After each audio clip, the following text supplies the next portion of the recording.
اعوذ باللہ من الشیطان الرجیم بسم اللہ الرحمن الرحیم۔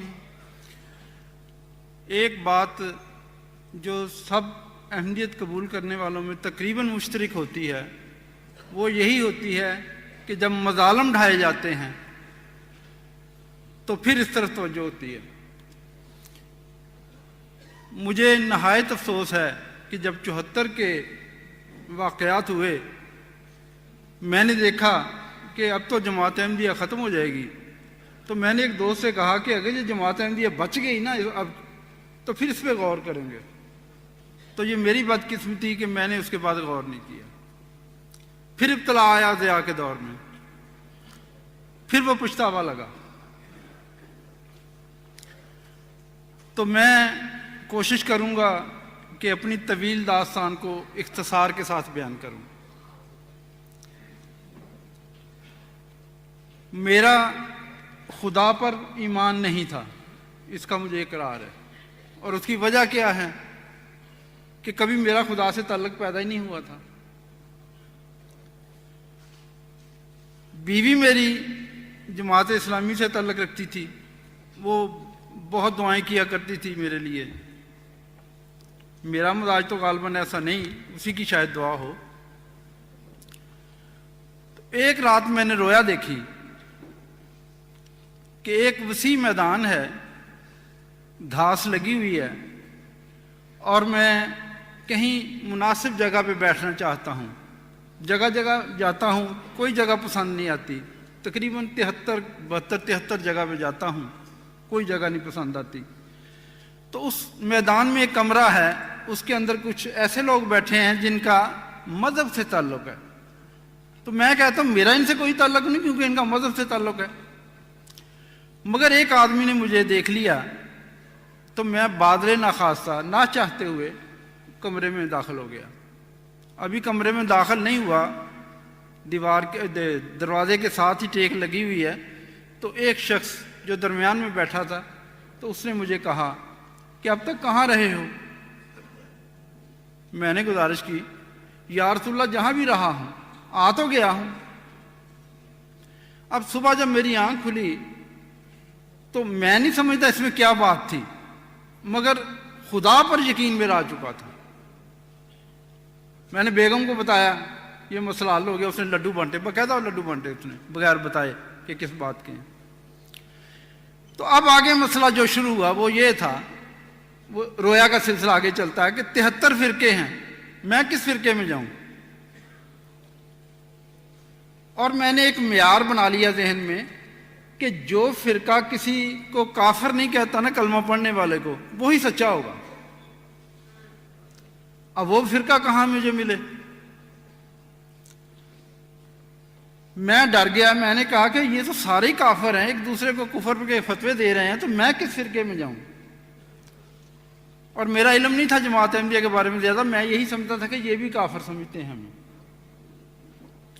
تو میں نے ذہن میں سوچا کہ میں کسی فرقے میں نہیں جاؤں گا، اپنا ہی اللہ اللہ کروں گا۔ مگر وہ پنجابی میں کہتے رنڈیاں رنڈیپے کاٹ لی ہیں، چھڑے نہیں کٹن دیندے۔ وہ ہر کوئی مجھے پوچھے تمہارا کون سا فرقہ ہے، تمہارا کون سا فرقہ؟ ابھی میرا کوئی فرقہ نہیں۔ تو ایک بولا تو پھر نیا فرقہ بنانا ہے۔ اچھا، اس بات نے مجھ پہ اثر کیا کہ یہ تو کام خطرناک ہے۔ وہ جس نے یہ کہا تھا نا، میں نے اس کو مجبوری بتائی کہ مجھے وہ جب بتا دو جو کسی کو کافر نہیں کہتے، میں ان میں شامل ہو جاتا ہوں۔ وہ بڑا خوش ہوا، کہتا ہوں میں لے جاتا ہوں۔ وہ اپنے پیر کے پاس لے گیا، کہتا یہ جو مولوی ہیں ایسے ہی ہیں، یہ پیر ٹھیک ہے میرا۔ میں نے کہا ٹھیک ہے جی۔ اب پیر صاحب سے کوئی بحث ہو گئی، پیر صاحب ناراض ہو گئے میرے ساتھ، تو مجھے کہنے لگے یہاں کیا کرنے آئے ہو؟ میں نے کہا یہ لے کے آیا مجھے۔ کہنے لگا اس کو کیا سمجھتے ہو؟ میں نے کہا یہ سچا آدمی ہے، میں اس لیے اس کو ساتھ آ گیا ہوں۔ کہتا پھر اس کو پیر بنا لو۔ میں نے کہا یہ تو آپ کسی کام کا نہیں، ابھی میرا خیال تھا کہ یہ پیر تو ہے نہیں۔ وہ غصے میں آئے، کہنے لگے میں اس کو یہ خلافت دیتا ہوں۔ میں نے بھی کہہ دیا میں ان کی بیعت کرتا ہوں۔ لو جی، وہاں وہ دوست میرے پیر بن گئے، میں ان کا مرید بن گیا۔ بڑا اچھا دور تھا وہ، اللہ فضل کرے واقعی۔ کچھ دن گزرے، وہ کہنے لگے جی جاوید صاحب آپ تو آگے نکل گئے ہیں، میں پیچھے رہ گیا ہوں، لہذا آپ یہ اپنی امانت سنبھالیں۔ وہ دستار بندی کی، انہوں نے مجھے پیر بنا دیا۔ میری قسمت اچھی، آگے مجھے ایک جو مریض جلدی مل گیا، پہلا مریض جو میرا وہ جلدی مل گیا۔ تو اس نے مجھے کہا کہ میں پیر صاحب باہر جانا چاہتا ہوں، میرا کچھ کرو۔ پیر صاحب نے اندر دیکھا تو کچھ بھی نہیں۔ میں گیا اپنے پیر صاحب کے پاس، میں نے کہا پیر صاحب یہ معاملہ ہو گیا، میں تو دھوکہ نہیں دے سکتا کسی کو۔ وہ کہنے لگے جوید صاحب بات تو خطرناک ہے کہ ہم ڈاکٹر کا لیبل لگا لیں اور نبض دیکھنی نہ آئے، یہ فراڈ ہے۔ میں نے کہا اسی لیے میں آیا ہوں۔ کہا چلو بابا جی کے پاس۔ وہ بابا جی کے پاس چلے گئے، ان سے کہا جی جو آپ کے پاس طاقت ہے ہمیں بھی دو۔ تو مختصر بتاتا ہوں، کافی بحث کے بعد اس نے قسم کھائی کہ میرے پاس کچھ نہیں۔ تو میں نے کہا تمہارے پاس کچھ نہیں، پھر ہمیں کیوں پیچھے لگایا ہوا ہے؟ تو وہاں سے میں نکلا، میرا کافی ایمان خراب ہوا۔ صحیح بات ہے کہ ایسے لوگ بھی فراڈی ہیں، تو پھر مسلمان کہاں ہیں؟ تو میں نے اللہ سے وعدہ کیا کہ میں نے کہا میں کسی فرقے میں نہیں جاؤں گا، اوپر تو نیچے میں، درمیان میں قرآن۔ اب میں نے لفظی ترجمہ پڑھنا شروع کر دیا قرآن مجید کا، بغیر بریکٹ کے، بغیر ہیڈنگ کے۔ اور میں یقین سے کہتا ہوں کہ مجھے اللہ میاں نے قرآن پڑھایا۔ تفصیل بھی بتا سکتا ہوں مگر ٹائم نہیں اتنا۔ وفات مسیح کا میں پہلے ہی قائل ہو گیا تھا بغیر احمدی ہوئے۔ تو جب سورہ بنی اسرائیل پہ پہنچا میں، تو وہ رکوع ہے نا اقیم الصلاۃ لدلوک الشمس، اس میں ایک آیت آتی ہے رب ادخلنی مدخل صدق واخرجنی مخرج صدق واجعل لی من لدنک سلطانا نصیرا۔ اس آیت کی بار بار مجھے تکرار ہونے لگی۔ میں بتایا نا پہلے خدا پڑھا رہا تھا، تو مجھے سمجھ آ گئی کہ اللہ تعالیٰ مجھے یہ آیت سمجھانا چاہتا ہے۔ میں نے اس پہ غور کیا تو پتہ چلا گیا سفر کا معاملہ ہے۔ تو میں نے اللہ میاں سے نا بڑے گڑ گڑا کے وعدہ کیا، میں نے کہا یا اللہ میرا مسئلہ یہ ہے کہ مجھے مسلمانوں کو پتہ چل جائے کہاں ہیں، اگر تو بتا دے کہاں ہیں مسلمان تو میں وہاں چلا جاؤں گا۔ یہ وعدہ کر کے اللہ میاں سے میں سو گیا۔ خواب میں دیکھا کہ ایک شخص مجھے افریقہ کا نقشہ دکھا رہا کہ اس ملک میں اتنے مسلمان ہیں، اس ملک میں اتنے ہیں، اس ملک میں اتنے ہیں۔ آنکھ کھلی تو میں ڈر گیا، میں نے کہا یا اللہ کوئی لاہور پشاور کراچی کی بات کر، یہ کیا افریقہ؟ جب یہ رویا سوچوں اور اپنا وہ وعدہ سوچوں کہ جس طرح میں نے وعدہ کیا تھا اللہ سے، تو میں مجبور ہو گیا۔ میں نے کہا نہیں اب جانا ہی پڑے گا۔ تو بیگم کو میں نے کہا بھی معاملہ یہ ہے، میں تو جا رہا ہوں افریقہ۔ وہ کہتی تو ہم کہاں جائیں گے؟ میں نے کہا تو ابراہیم جنگل میں چھوڑ کے چلے گئے تھے بچوں کو، تو میں تو شہر میں چھوڑ کے جا رہا ہوں۔ اللہ اس کو جزا دے۔ میں تو اکثر کہتا ہوں کہ اس کی وجہ سے میں بھی ہوا، اور میرے اندر کوئی بات نہیں تھی۔ اس نے کہا خدا کی خاطر جا رہے ہیں؟ میں نے کہا جی خدا کی خاطر جا رہا ہوں۔ اس کے پاس جو جمع پونجی تھی بیچاری نے وہ بھی مجھے دے دی، کہتی جاؤ میرا اللہ مالک ہے۔ لو یہ قصہ مختصر نائجیریا میں چلا گیا، یہ کافی مختصر کر کے سنا رہا ہوں۔ نائجیریا گیا، وہاں کچھ سمجھ نہ آئے کیا ہو رہا ہے، پھرتا رہا ادھر ادھر، کچھ سمجھ نہیں آئی۔ 3 مہینے ہو گیا، ویزا ختم ہو گیا۔ میں امیگریشن کے آفس گیا، وہ کہنے کہ بتاؤ پہلے ہمیں تم کر کیا رہے ہو۔ اب میں انہیں کیا بتاؤں؟ انہوں نے کہا جی ہم نہیں آپ کو ویزا دے سکتے۔ میں نے کہا اچھا پھر واپس بھیج دو۔ وہ کہنے لگے کہ پہلے جیل میں جاؤ پھر واپس جاؤ۔ میں نے کہا میں نے کون سا جرم کیا؟ کہتے یہی قانون ہے ہمارا۔ اکرم ذکی صاحب تھے اس وقت وہاں امبیسڈر، ان کے پاس گیا، انہوں نے کہا جی قانون تو ان کا ہی چلنا ہے، تو انتظار کرو کوئی اچھا وقت آ جائے۔ اب تو نہیں آپ جا سکتے کیونکہ آپ کی 1 وے ٹکٹ ہے، اور یہاں کا قانون ہے کہ ڈالروں پاؤنڈوں میں بنا۔ یہ ایک علیحدہ موضوع ہے۔ اتنا بتا دیتا ہوں کہ میں وہاں پھنس گیا تھا، آ نہیں سکتا تھا۔ یہی کافی سمجھے، اگر کسی دوست نے پھر کبھی پوچھنا تو پوچھ لے۔ تو ایک اور وہاں میرا دوست ہی سمجھو، وہ بھی پھنسا ہوا تھا۔ وہ مجھے اکرم ذکی نے کہا ایک اور پھنسا ہوا، اس کی بات لے لو، جا کے خبر لے لو۔ میں گیا، میں نے پوچھا بھائی تم رفاقت کدھر ہو؟ کہتا میں 1 وے پہ آ گیا۔ میں نے کہا میں بھی 1 وے پہ آیا۔ کہتا اب جنازہ ہی جائیں گے، ہم نہیں جائیں گے۔ میں نے وعدہ کر لیا، میں نے کہا پہلے تم جاؤ گے بعد میں جاؤں گا۔ اسے اٹھایا، میں نے کہا اٹھو۔ اٹھ کے کہتا میرے تو کان میں قریب، کہتا میرے پاس پیسے بھی نہیں ہیں۔ میں نے کہا میرے پاس ہیں، فکر نہ کرو۔ اب ہم 2 ہو گئے، پیسے ختم ہو گئے۔ میں نے اس کو ایک ہندو کے پاس بٹھایا، آپ چلا گیا ایک دوست کے پاس۔ وہ مجھے بار بار کہا کرتا تھا کہ پیسے لے لو پیسے لے لو، میں نہیں لیتا تھا۔ تو اس کے پاس چلا گیا. 15 دن بعد اس نے کہا جا کے کہیں پیسے یار کہ لیتے کیوں نہیں. میں نے کہا دے دو یار. واپس آیا تو وہ دوست وہاں نہیں تھا. میں نے اس سے پوچھا, اس ہندو سے, بھائی میرا دوست کدھر گیا؟ وہ کہنے لگا جی پتہ نہیں کہاں چلا گیا, جی رکا دے گیا ایک. میں نے دیکھا تو اس نے لکھا ہوا تھا جی میں اوجو کورو میں احمدی ہاسپٹل میں ہوں, تو وہاں آ جاؤ. مجھے ڈاکٹر منور صاحب نظر آ رہے ہیں, یہ انچارج تھے وہاں, آکسفورڈ کے صدر ہیں آج کل. تو میں وہاں پہنچا ڈاکٹر صاحب کے پاس, پوچھا میرا دوست, کہتے ہاں ہے. تو میں نے کہا ڈاکٹر صاحب آپ نے ہمیں کھانا بھی دے رہے ہیں, آپ رہائش بھی دے رہے ہیں, آج سے کھانا بند کر رہے ہیں, ہمارے پاس پیسے ہیں. انہوں نے کہا جی ایک شرط ہے. میں نے کہا کیا؟ کہنے لگا جی برتن نہیں آپ نے خریدنے, یہ چیزیں ہم آپ کو دیں. میں نے کہا ٹھیک ہے جی. اب وہاں رہنے لگ گئے. ایک دن میں آیا تو وہ دوست میرا جو تھا حقیقت الوحی پڑھ رہا تھا بیٹا. میں نے اسے کتاب پکڑی اور اٹھا کے ادھر پھینک دی. میں نے کہا یہ دماغ خراب کرتی ہیں چیزیں, اس کو نہ پڑھو, دیکھو میری طرف میرا کیا حال ہے. اس نے کہا فارغ بیٹھا تھا. میں نے کہا چلو. اچھا وہ اٹھ کے گیا تو میں نے پھر اٹھا لی کتاب. اب جنہوں نے حقیقت الوحی پڑھی ہے ان کے ذہن میں آ جائے اگر, تو آپ میری اس بات سے اتفاق کریں گے کہ وہ میرے لیے ایک تیر بہدف نسخہ تھا.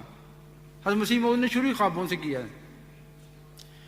اب اس کتاب نے مجھے ایسے مقناطیس کی طرح کھینچا کہ میں بغیر پڑھے نہیں رہ سکا, اور پوری کتاب پڑھ لی. اور آخر پہ افسوس کیا کہ یا اللہ اتنا بڑا آدمی جو انسان کے اندر جا کے لکھتا ہے, مذہب کا اتنا بڑا عالم ہے, یہ کیا نقصان ہو گیا کہ آخر پہ جا کے توبہ نعوذ باللہ. اس وقت میں نے یہی کہا کہ دماغ کیوں خراب ہو گیا, ان کے نبوت کا کیوں اعلان کر دیا, ورنہ عالم تو بہت بڑا تھا.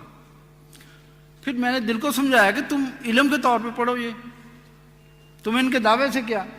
اب مشن میں جتنی کتابیں تھیں, شکر الحمدللہ ڈاکٹر صاحب ہیں, تو وہ ختم ہو گئی تھیں. میں عشاء کے بعد پڑھنے بیٹھ جاتا تھا, فجر پڑھ کے سوتا تھا. ایک چسکا کہتے ہیں وہ پڑھ گیا کتابوں کا. تو ایک دن میں آیا ان کے پاس, میں ڈاکٹر صاحب کوئی اور کتاب, کہتے ہی ختم ہو گئی. میں نے کہا اور نہیں کوئی ہے, کوئی دے دیں. کہتے یہ پڑھی ہے خلیفہ ثالث کا دورہ مغرب, موٹی سی کتاب تھی. میں کہا چلو پڑھنی تو ہے ہی, وہ لے آیا میں. اب اس میں جب خلیفہ ثالث گئے ہیں افریقہ میں, تو ایک نقشہ سا کھینچا ہوا ہے وہاں کہ اس ملک میں اتنے احمدی ہیں, اس ملک میں اتنے احمدی ہیں, اس ملک میں اتنے ہیں, اس ملک میں اتنے ہیں. جب میں نے وہ تعداد پڑھی, میں نے کہا کفر تو بہت پھیل گیا, یہ تو بہت پھیل گیا, خطرناک بات ہے. پھر ضمیر نے اندر سے کہا کہ تم کیسے مسلمان ہو, ان کی طرف دیکھو, کہاں کہاں ہاسپٹل کھولے, کہاں کہاں سکول کھولے, تیرے جیسے پاگلوں کو سنبھالا ہوا ہے. اور اگر یہ کفر پھیل جائے دنیا میں تو انسانیت کی قسمت سنور جائے.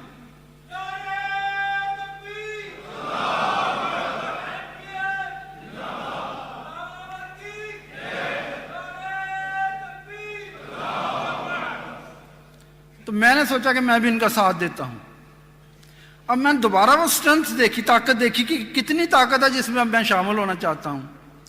تو جب میں نے دیکھی تو آخر پہ میرے منہ سے نکلا کہ ماشاءاللہ کافی ہیں, یہ تو خود ہی کر لیں گے باقیوں کو. اور مجھے یہ بتانا بھول گیا کہ جب میں رویا دیکھی تھی اس میں بھی یہی فکرہ کہا تھا آخر پہ کہ اتنے ماشاءاللہ مسلمان ہیں, باقیوں کو خود کر لیں گے, یعنی کہ دنیا کو. جب بے اختیار میرے منہ سے یہ فکرہ نکلا تو مجھے رویا یاد آ گئی. اب میں نے تیسری دفعہ وہ تعداد پڑھی تو ایگزیکٹ وہی تھی, یعنی کہ فگر تھی نہیں, دل کہہ رہا تھا یہ وہی تعداد ہے جو تم نے رویا میں دیکھی تھی. میں نے کتاب بند کی. آپ سمجھتے ہوں گے احمدی ہو گیا نا. میں نے کہا کتابیں پڑھ پڑھ کے میرا دماغ خراب ہو گیا, اب نہیں پڑھنی. تو ڈاکٹر صاحب کے پاس گیا. میں کہا ڈاکٹر صاحب کوئی احمدیت کے مخالف کتابیں ہیں آپ کے پاس؟ کہتے وہ ہمارے مخالفوں کے پاس ہوں گی. اب مجھے یاد نہیں, ان کو کسی نے مشورہ دیا کہ نذیر احمد صاحب لائل پوری کی جو کتابیں ہیں نا وہ دے دیں ان کو. بہرحال وہ مجھے مل گئیں. میں نے بڑی چلاکی کی, جو اعتراض تھے وہ سارے لکھ لیے, جواب پڑھے ہی نہ. مگر وہ اتنے بودے سے تھے اعتراض کہ میں نے خود ہی سالو کر لیے, مجھے جواب خود ہی آتا تھا.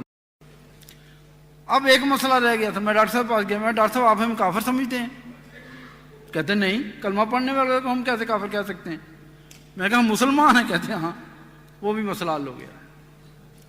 اب اتنا بڑا فیصلہ، میں نے رات کو سجدہ کیا ایک لمبا، بڑا ہی لمبا، عشاء کے بعد نفل پڑھ کے نا، میں نے کہا اللہ میاں مجھے بتا دے، اور خواہش کیا کہ الہام کرے مجھے اللہ میاں۔ ایک شعر یاد آ رہا ہے، ایک عمر چاہیے کہ گوارا ہو نیش عشق، رکھی ہے آج لذت زخم جگر کہاں۔ تو میں تو اسی طرح کر رہا تھا الہام کا انتظار، اور فیصلہ یہ کر لیا یا تو میں مر جاؤں گا یا اللہ میاں الہام کرے گا۔ اور تھک ہار کے جب بالکل موت کے قریب اپنے خیال میں پہنچ گیا تو بس ہو گئی، دائیں طرف گرا، اللہ میاں سامنے ایکٹنگ کی کہ میں بے اختیار گرا ہوں، میں گرا جان بوجھ کے تھا۔ پھر دوسری طرف گرا، سکون ملا، پھر منہ پہ ہاتھ پھیرا، شرمندہ سا ہو کر اٹھا، اللہ سے گلہ کیا، اور یہ سوچتے ہوئے کہ آج اگر کسی نے مجھے کہہ دیا نا احمدی جب میں نے ہو جانا، یہ بہانہ بنا کے میں سو گیا۔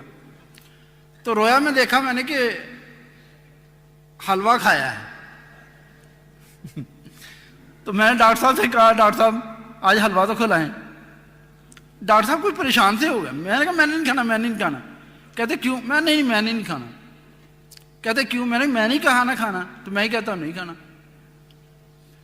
کہتے ناراض ہو گیا؟ میں کہ بالکل ناراض ہو گیا۔ کہتے کیوں؟ میں نے کہا جی میں نے کبھی کوئی فرمائش کی ہے آپ سے؟ کہتے نہیں۔ میں نے کہا آج حلوہ مانگ لیا تو آپ کے منہ پہ 12 بج گئے۔ میں دلیر تھا، میں نے کہہ دیا صاحب۔ کہتے نہیں یہ بات نہیں تھی، میں نے بھی سوچا ہوا تھا تو آپ کی دعوت کروں گا، میرا خیال تھا آپ احمدی ہو جائیں گے، بیعت کریں گے، پھر دعوت ہوگی تو حلوہ بھی کھلا دیں گے۔ ان کو کیا پتا تھا؟ میں نے کہا یہ حلوہ پکائیں، میں بیعت کرتا ہوں۔ تو انہوں نے انور قریشی صاحب تھے وہاں مربی، ان کو بلایا، کہنے لگے جوید صاحب کی بات سنو۔ وہ کہنے لگے جوید صاحب کیا بات ہے؟ میں نے کہا بیعت کرنی ہے۔ وہ کہتے ٹھیک ہے غور کر لیں 2-3 دن۔ میں نے کہا اگر مر گیا تو آپ ذمہ دار ہیں۔ کہتے نہیں میں نہیں ذمہ دار۔ کہتے پھر میں نے کہا بیعت کرائیں۔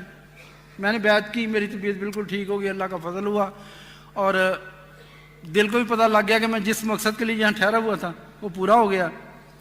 تو موجزانہ طور پہ ڈاکٹر صاحب بتا سکتے ہیں کہ کس طرح میں واپس آ گیا تھا پاکستان، وہ بھی میرے ساتھی جو اس کو میں پہلے لے آیا تھا۔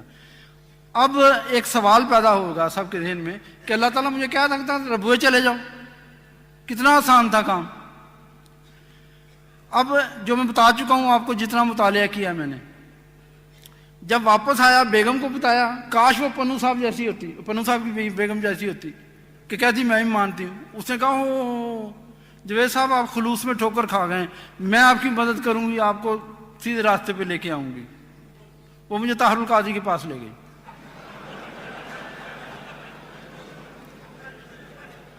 قادری صاحب نے پوچھا جوید صاحب کیا ہوا؟ میں نے کہا جی میں نے قرآن پڑھا۔ کہتے ہم نے نہیں پڑھا۔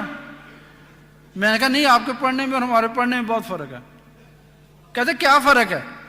میں نے کہا آپ پڑھتے ہیں ڈرا ڈرا کے، ہم پڑھتے ہیں ڈر ڈر کے، یہ فرق ہے۔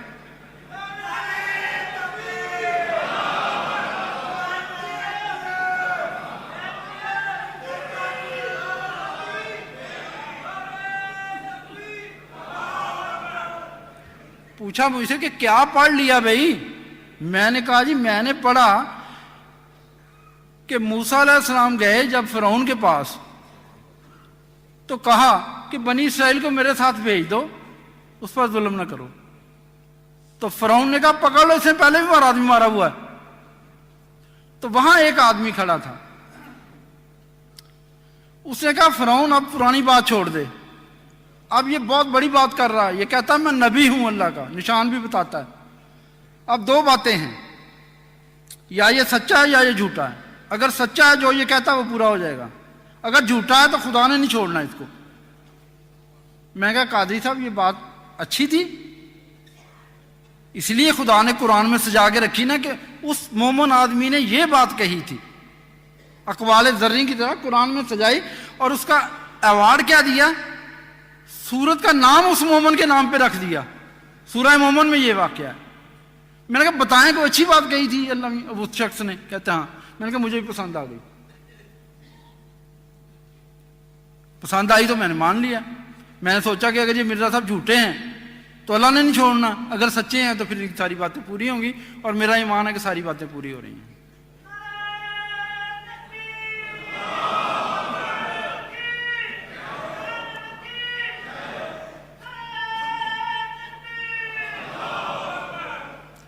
اب وقت کم ہے مگر میں وہ اختصار کے ساتھ ختم کروں گا کہ باتیں کافی ہوئی اس کے ساتھ.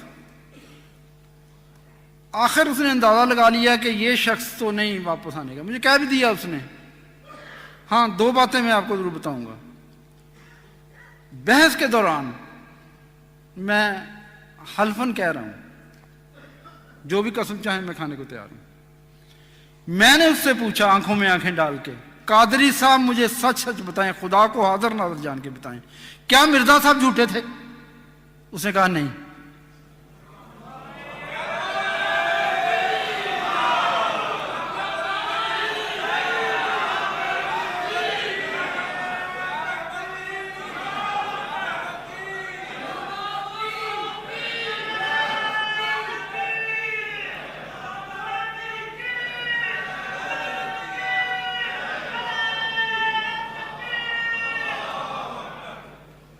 اس وقت بیگم میری ذرا اچھلی تھوڑی سی. انہوں نے کہا قادری صاحب کیا کر رہے ہیں؟ وہ کہتے ہیں ہاں ہو جاتا ہے ایسا, میرے ساتھ پاس ابھی ایک عورت بھی آئی ہوئی ہے, وہ کہتی مجھے الہام ہوتا ہے کہ ضیاء الحق قادیانی ہے, تو کوئی بات نہیں ایسی ہو جاتی ہے, وہ جھوٹے نہیں ہیں. اس طرح اس نے بات کو نہ ٹالا.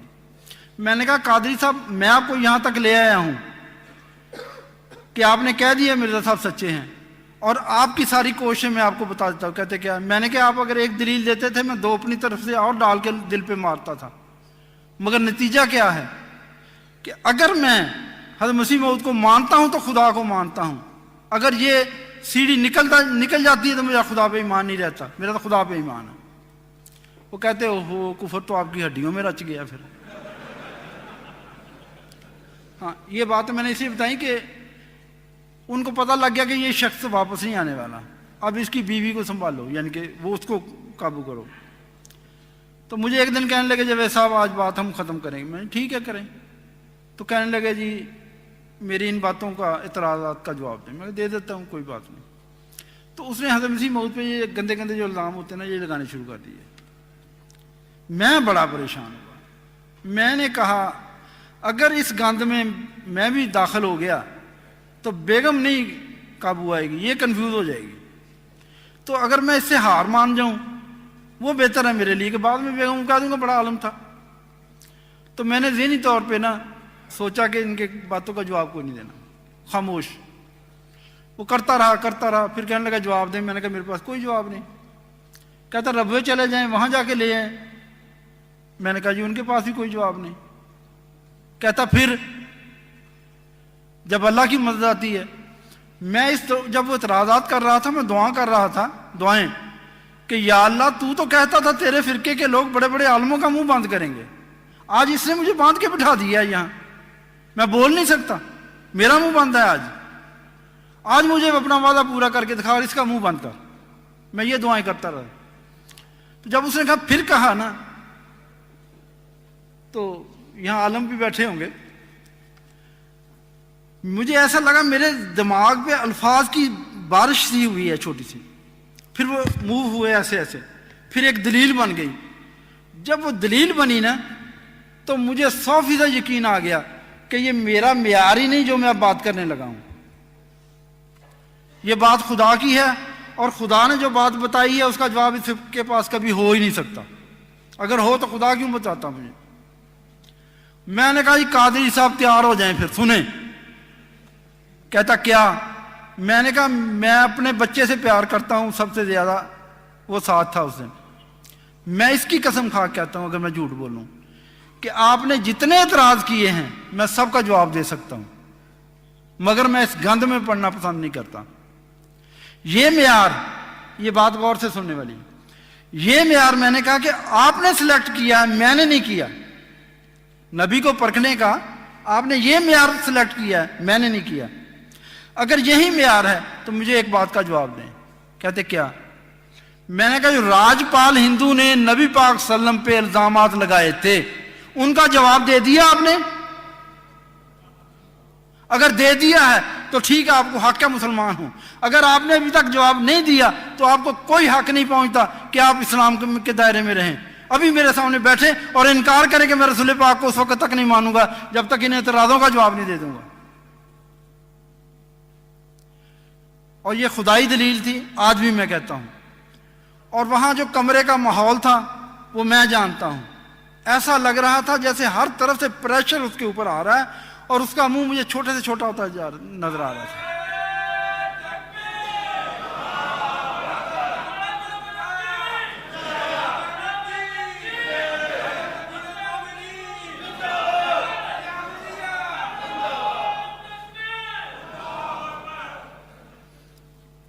تو کہنے لگا باسی میرے پاس تو ٹائم نہیں، میں تفسیر لکھ رہا ہوں، ٹی وی پہ جاتا ہوں، کالج میں پڑھاتا ہوں، آپ کو دیکھیں میں نے کتنا ٹائم دے دیا، تو بس آج کی یہ محفل ہماری آخری ہے، تو آپ کے پاس کوئی تیر ہے تو چلا لیں. میں نے کہا جی ہے. اب میرا حوصلہ بہت بڑھ چکا تھا. ہے جی 5 منٹ.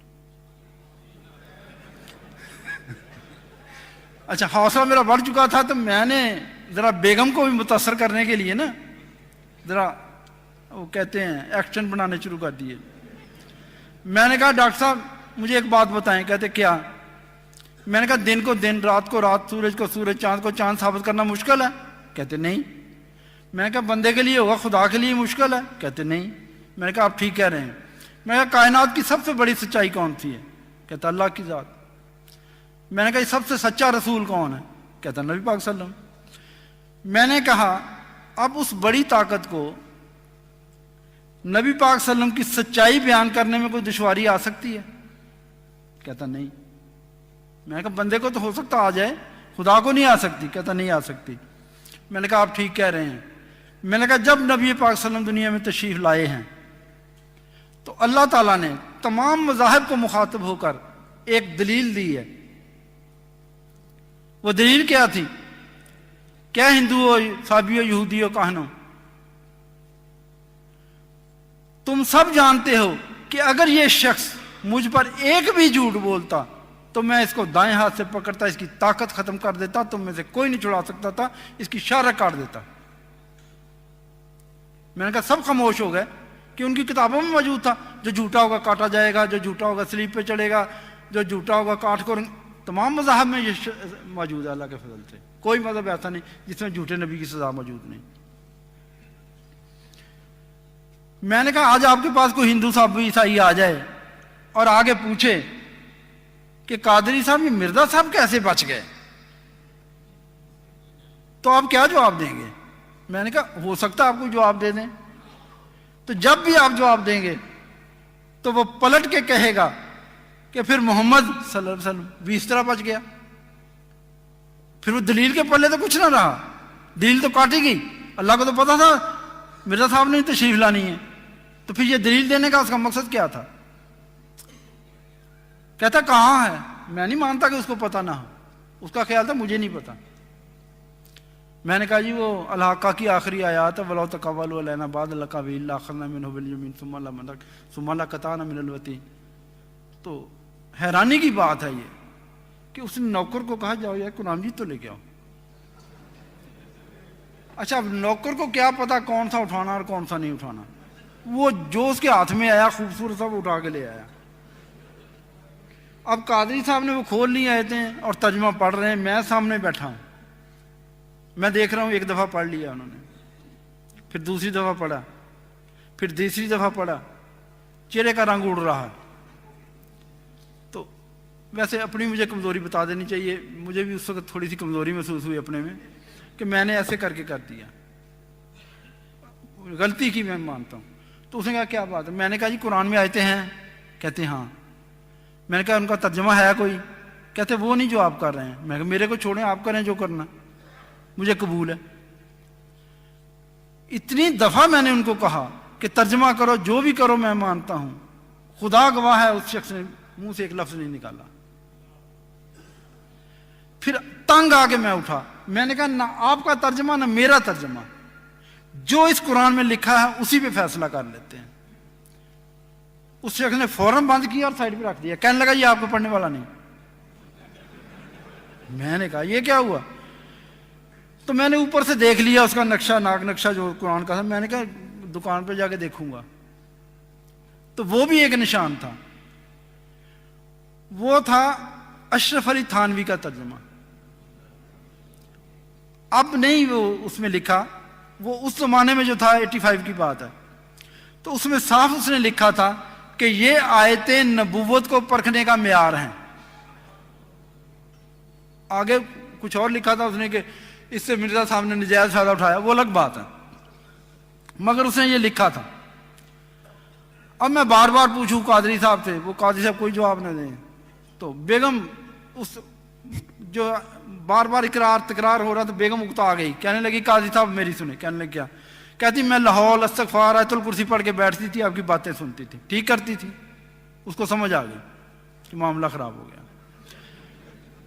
کہتا بی بی کرتی تو تم ٹھیک تھی، مگر شیطان بہت طاقت والا.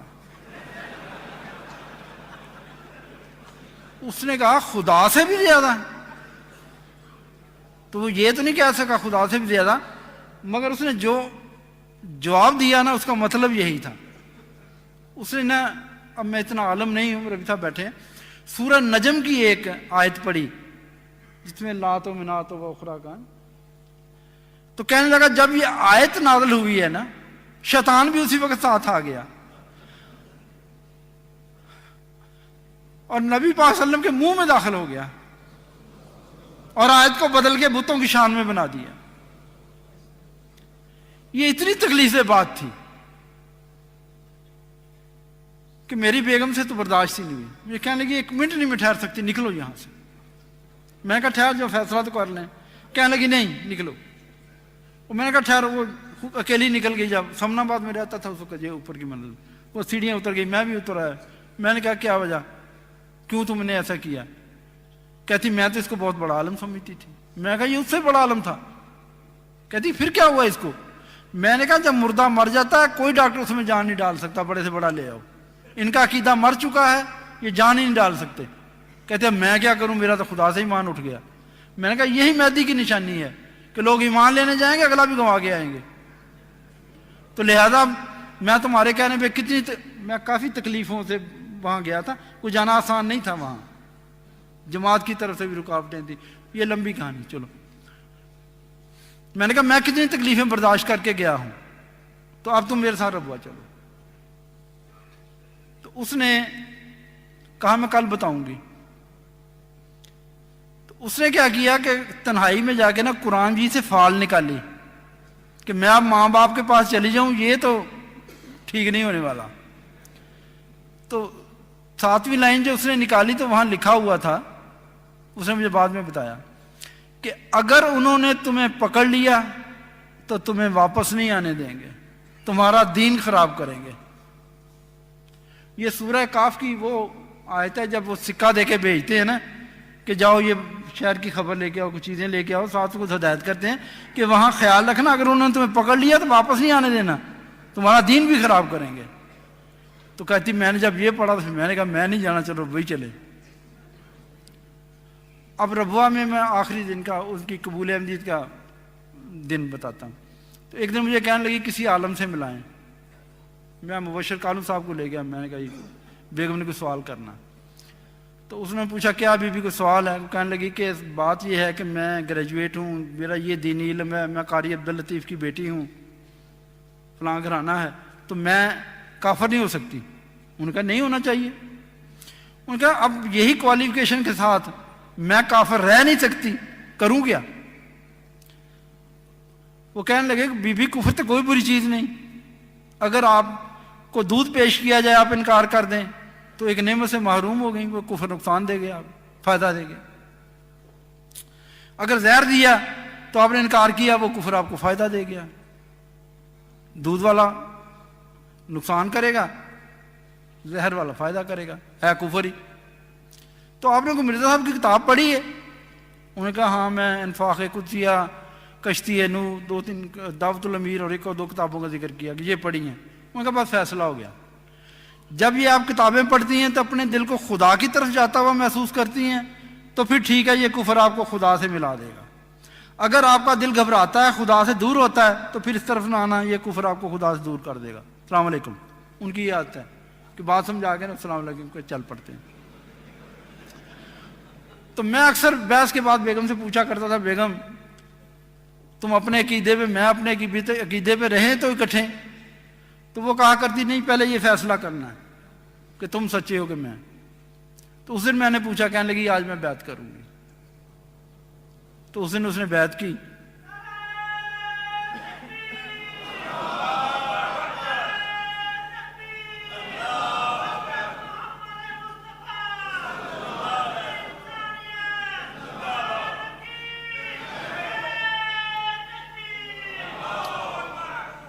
اب اللہ کے فضل سے میرا بڑا بیٹا جو وقف ہے وہ جماعت احمدیہ کا جنرل اٹارنی ہے ربوہ میں جائیداد میں, اور ایک بیٹی اللہ نے دی ہے وہ وقف ہے, پڑھا رہی ہے نصرت میں, نصرت کالج میں. بیٹا ایک امریکہ میں ہے اور خاکسار اپنی بیوی کے ساتھ یہاں ہے, حضور کے پیچھے نماز پڑھتا ہے. اور مشورہ بھی دیتا ہوں کہ یہ جتنی توانائی ہے, جس طرح ایک شیشے ہوتا نا آتشی شیشہ, ایک نقطے پہ اکٹھی کر دیتا ہے اور وہ بہت طاقتور نقطہ ہوتا ہے جس کی بتانے کی ضرورت نہیں. خلافت ساری تجلیات اکٹھی کر کے ہمارے لیے ایک روشنی نقطے مہیا کرتی ہے. جتنا آپ قریب ہوں گے خلافت کے اتنے ہی بینیفٹ, اتنے ہی فائدہ اٹھائیں گے. تو آج میں سمجھتا ہوں کہ میں بہت ہی خوش قسمت انسان ہوں جو خلافت کے قدموں میں آنے کی کوشش کر رہا ہے اور پہنچ گیا ہے. اگر ماضی کا پوچھیں تو جس کا خدا پہ یقین نہیں تو میں گواہی نہیں بتا سکتا آپ کو کہ میں کیا تھا. نہایت ہی خوفناک انسان تھا. بس اتنا بتا دینا کافی سمجھتا ہوں. گزرے ہوئے 100 سال کی تاریخ گواہ ہے, سائے کی طرح سایہ فگن ہم پہ خدا ہے. گزرے ہوئے 100 سال کی تاریخ گواہ ہے, سائے کی طرح سایہ فگن ہم پہ خدا ہے.